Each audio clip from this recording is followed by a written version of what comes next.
Friends, ఈరోజు మనం ఒక చక్కటి కథ చెప్పుకుందాం.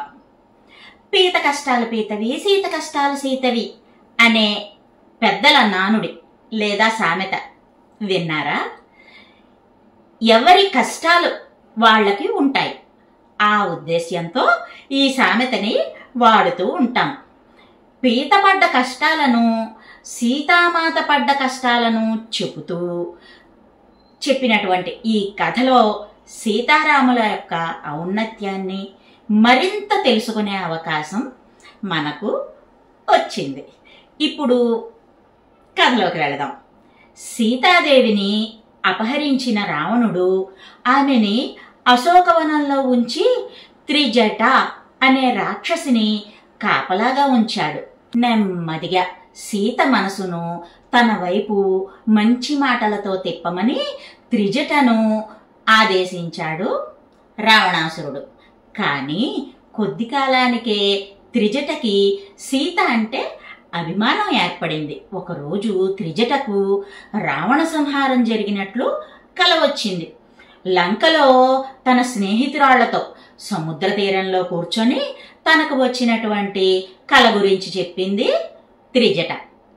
ఆ కల గురించి విన్నటువంటి త్రిజట స్నేహితురాలు సరసి, నీకు వచ్చిన కల గురించి చెప్పావు అని నాకు నమ్మకం కలగడం లేదు. మన మహారాజు రావణాసురుడు చాలా గొప్ప వీరుడు. ఒక మానవుడి చేతిలో ఓడిపోవడం అసంభవం. నీకు ఆ సీతపై జాలి ఎక్కువ కలిగి అలా ఊహించుకుని ఉంటావు. దిక్పాలురను సైతం పాదాక్రాంతం చేసుకున్న వీరుడు మన రాజు. కైలాస పర్వతాన్ని పెకలించిన ధీశాలి. మన ప్రభువుకు ఏనాడు అపజయం ఎదురవ్వదు అంది. మిగిలిన స్నేహితులు కూడా అవును అవును అదే నిజం అన్నారు. అప్పుడు త్రిజట ఇలా అంది, మనది రాక్షస ప్రవృత్తి, అందుకే మనల్ని ఓడించగలవారు లేరు అనుకుంటాం. కానీ మనలోనే ఒకరిని మించిన వారు మరొకరు ఉన్నారు కదా. సో ఒకరిని మించిన గొప్పవారు మరొక చోట ఖచ్చితంగా ఉండే ఉంటారు. మరి వానరుడైనటువంటి వాలి తన తోకతో చుట్టి మన మహారాజును సప్త సముద్రాలలో ముంచాడు కదా. అటువంటి వాలిని ఒక్క బాణంతో కూల్చినటువంటి రాముడు సామాన్యుడు కాదు. స్నేహితులందరూ కూడా శ్రద్ధగా వింటున్నారు. కైలాసాన్ని పెకలించగలిగినటువంటి రావణుడు మరి శివధనస్సును ఎత్తలేకపోయాడు కదా. కానీ ఆ ధనస్సును రాముడు అవలీలగా ఎత్తాడు. అదిగాక మన రాజు రావణుడు రాముని మాయతో బయటకు పంపి సీతను అపహరించాడు. మరిది వీరత్వం కాదు కదా. అమంగళం పలుకుతున్నానని అనుకోవద్దు. రావణ సంహారం తథ్యం. వారధి నిర్మాణం జరిగి కొద్ది రోజులలోనే 100 కోట్ల వానర సైన్యంతో శ్రీరాముడు లంక చేరనున్నాడు. ఈలోగా సీతామాతను ఎవ్వరూ బాధ పెట్టకండి అంటూ పైకి లేచింది త్రిజట. లంకలోని ఆ సముద్ర తీరంలో లక్షలాది పీతలు నివాసం ఉంటున్నాయి. చాలా ఆడపీతలు బండరాళ్ల మధ్య గుడ్లను పెట్టి పొదుగుతున్నాయి. మరికొన్ని పీతలు ఆ సముద్రపు ఇసుకలో బొరియలు చేసి అందులో గుడ్లు పెట్టి పొదుగుతున్నాయి. త్రిజట మాటలు విన్న పీతలు భయంతో వణికిపోయాయి.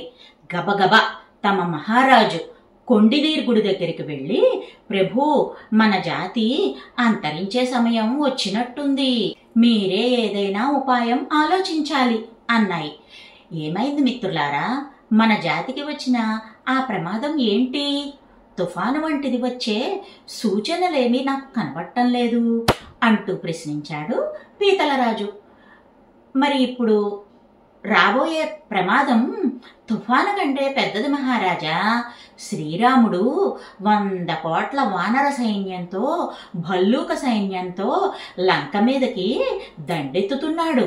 అంతమంది ఒక్కసారిగా సముద్ర తీరం చేరి నడిస్తే వాళ్ళ కాళ్ల కింద పడి మన వాళ్ళందరూ నలిగి చనిపోవడం ఖాయం. వేరే చోటికి వెళదామంటే లక్షల కొద్దీ ఆడపీతలు గుడ్లను పొదుగుతున్నాయి. ప్రస్తుతం అవి కదిలే పరిస్థితి కూడా లేదు. భయంతో చెప్పాయి త్రిజట మాటలు విన్నటువంటి పీతలు. వారి మాటలు విని పీతలరాజు మంత్రి వక్రకొండిని పిలిచి పూర్తి వివరాలు సేకరించి రండి అని పంపించాడు. మంత్రి వక్రకొండి మహారాజుని సమీపించి, మన ఆడపీతలు గుడ్లు పొదగడం పూర్తి కావడానికి కనీసం 10 రోజులు పడుతుంది. వారధి నిర్మాణం కొద్ది ఆలస్యం అయితే చాలు. మనందరం వేరే చోటుకి వెళ్ళి ప్రాణాలు కాపాడుకోవచ్చు. కానీ వానర వీరులు ఉత్సాహంగా ఉన్నారు. 4 లేదా 5 రోజుల్లో వారధి నిర్మాణం పూర్తి కావచ్చు అనిపిస్తోంది. అలా జరిగితే మనకి ముప్పు తప్పదు.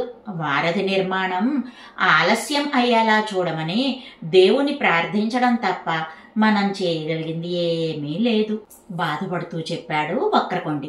రేపే మన వారిని అందరినీ ప్రార్థన చేసేందుకు రమ్మని కబురు పంపండి. అందరం కలిసి వారధి నిర్మాణం కొద్ది రోజులు ఆలస్యం చేయమని దేవుని ప్రార్థిద్దాం. మన జాతి మొత్తం నాశనం కావడం దేవుడికి మాత్రం ఇష్టమైన పని కాదు కదా. అదీగాక రామ రావణ యుద్ధం వల్ల మనకు లాభము ఉండదు, నష్టము కలగదు.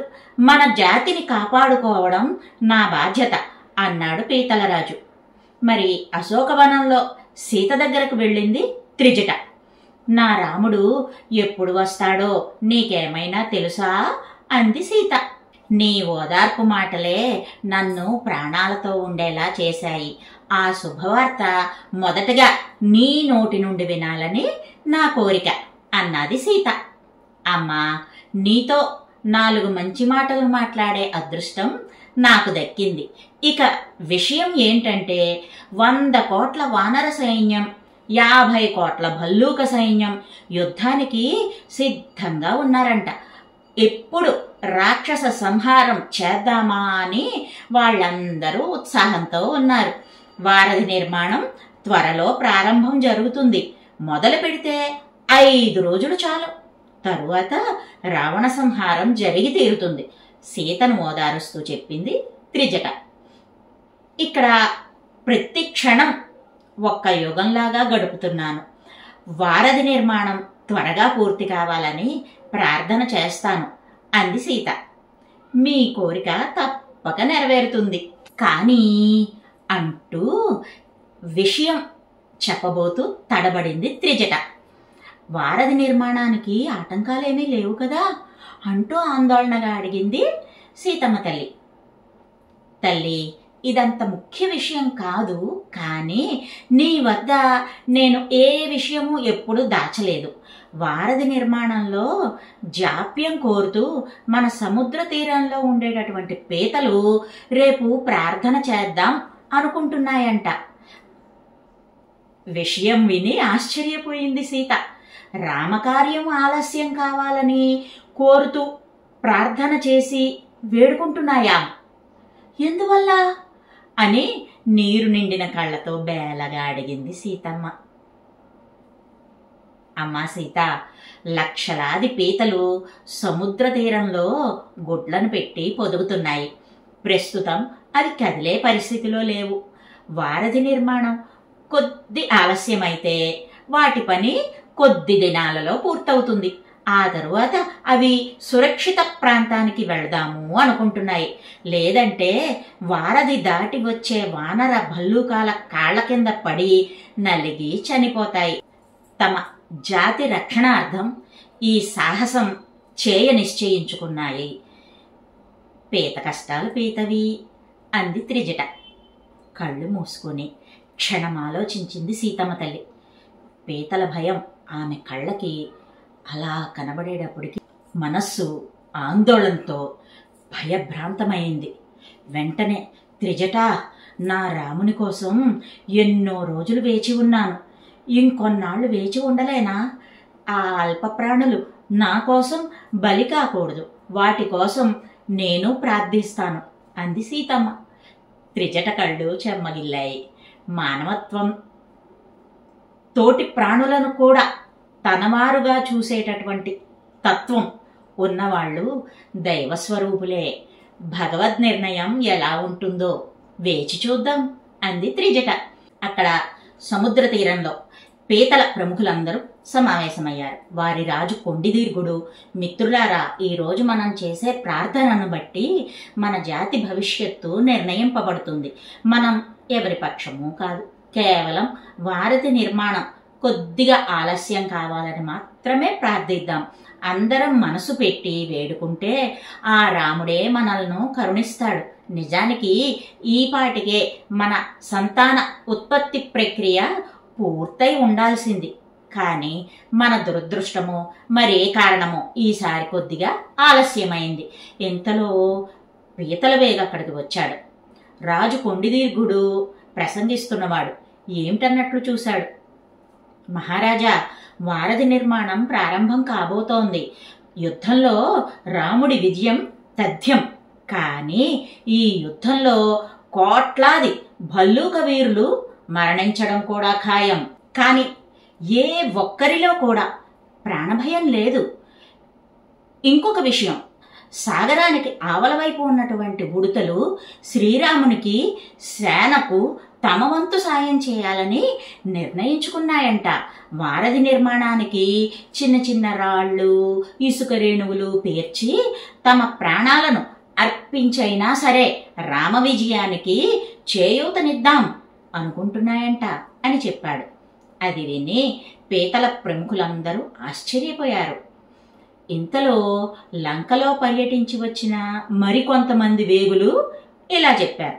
అశోకవనంలో ఉన్న సీతాదేవి మన కోసం ప్రార్థిస్తోందంట. మన కష్టానికి ఆమె మనసు కలత చెందిందంట. మరికొన్ని రోజులు ఆలస్యమైనా బాధను ఓర్చుకుంటాను. పీతలకి మాత్రం ఏ కష్టమూ రానీయకు భగవంతుడా అని ప్రార్థన చేస్తోందంట అని చెప్పాయి. ఆ వార్త విన్న పీతలకు సీతమ్మ మనసు ఎంత సున్నితమైనదో అర్థమైంది. ఇంతలో కొన్ని ఆడపీతలు భారంగా అడుగులు వేసుకుంటూ మగపీతలు వద్దంటున్నా అక్కడికి నెమ్మదిగా భారంగా చేరుకున్నాయి. రాజు వద్దకు చేరి, మన ప్రాణాలేమీ శాశ్వతం కాదు, రామకార్యం మన కారణంగా ఆలస్యం కానీయవద్దు. సమస్త ప్రాణికోటి శ్రీరాముడికి విజయం చేకూరాలని తమ వంతు సాయం చేస్తుంటే మనం స్వార్థంగా ఆలోచించాము అన్న అపప్రథ మన జాతికి వద్దు. వంతెన నిర్మాణం వేగంగా జరగాలి. శ్రీరాముడు రావణ వధ చేసి సీతమ్మను చెర నుండి విడిపించాలి. దీని కొరకై మనం అందరం ప్రార్థన చేద్దాం అని ముక్తకంఠంతో చెప్పాయి ఆడపీతలు. ఆ మాటలకు అన్ని పీతలు కూడా స్వాగతించాయి. పీతలన్నీ శ్రీరాముడు శీఘ్రమే లంకా ప్రవేశం చేయాలని, దానికి అన్ని శక్తులు అనుకూలించాలని ప్రార్థన చేశాయి. పీతలు కాపాడబడడం కూడా అవసరం అని భావించినటువంటి సీత ప్రార్థన మన్నించబడింది. పీతలు గుడ్లు పొదగబడిన తరువాతే వారధి నిర్మాణం పూర్తయింది. పీతలు సురక్షిత ప్రాంతానికి చేరుకున్న తర్వాత వానర సైన్యం అంతా కూడా లంకలోకి ప్రవేశించింది. శ్రీరాముడు భీకర యుద్ధం చేసి రావణ సంహారాన్ని పూర్తి చేశాడు. యుద్ధంలో గాయపడిన మరణించిన వానర వీరులందరూ కూడా సంజీవని మూలికా సాయంతో తిరిగి స్వస్థతను, పునరుజ్జీవితాన్ని పొందారు.